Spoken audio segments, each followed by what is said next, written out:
Treasury Secretary for Financial Stability, gave us an update on the TARP, Troubled Asset Relief Program. Adam Shapiro has more details on who might be able to get their hands on some of that money. The list grows. Adam, what do you know?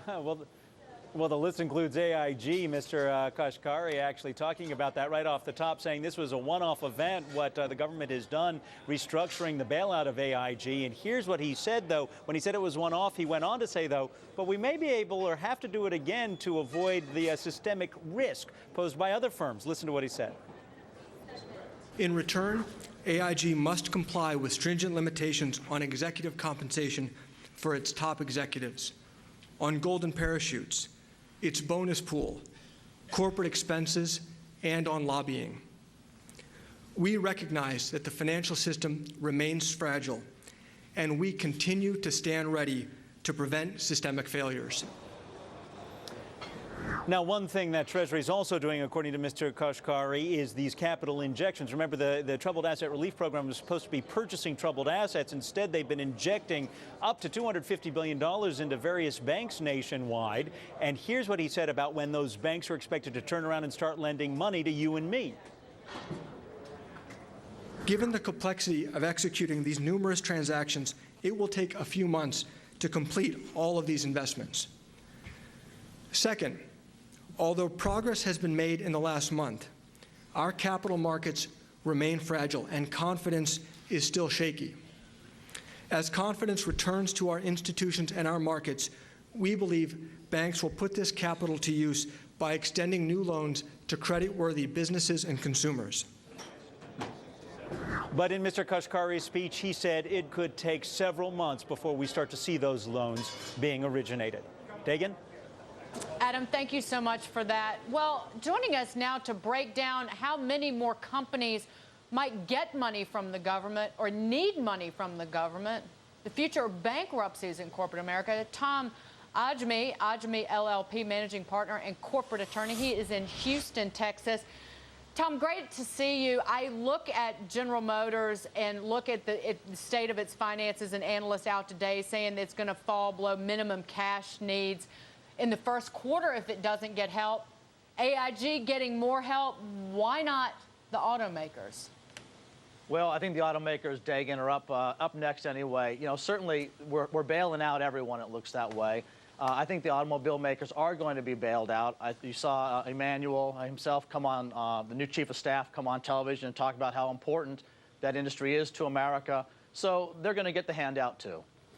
Well, look, playing devil's advocate, though, Tom, why not? I've heard some of the explanations, but why not let a General Motors go bankrupt if that is its fate? The market share of these automakers has been declining for a decade. They've been struggling for longer than that.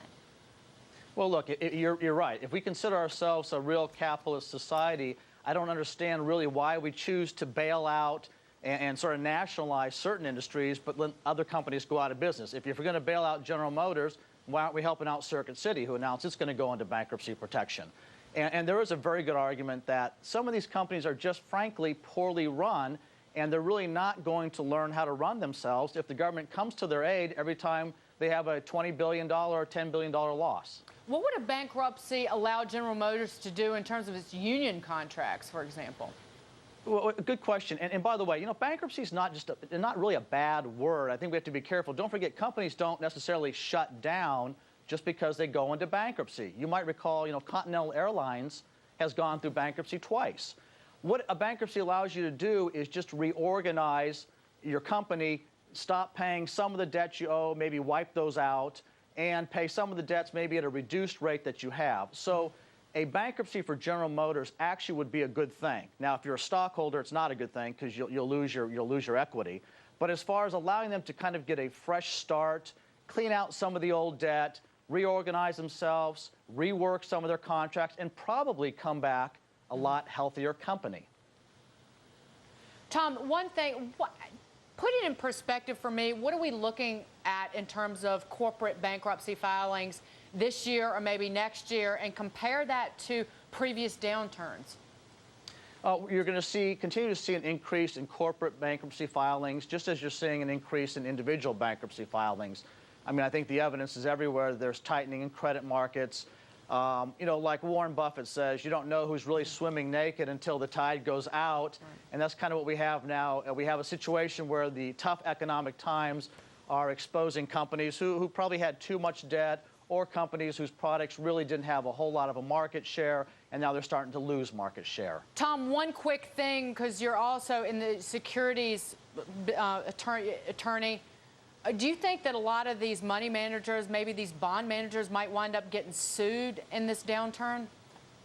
Well, yeah, I think that's already, yeah, you're right. Yeah, that is happening. It's going to continue to happen right now, especially in the field of the types of bonds that were being sold, maybe to more conservative people or conservative types of investors. There were a whole slew of bond offerings being made that were labeled as like principal protection or very conservative bonds, and we're finding out they weren't so conservative after all.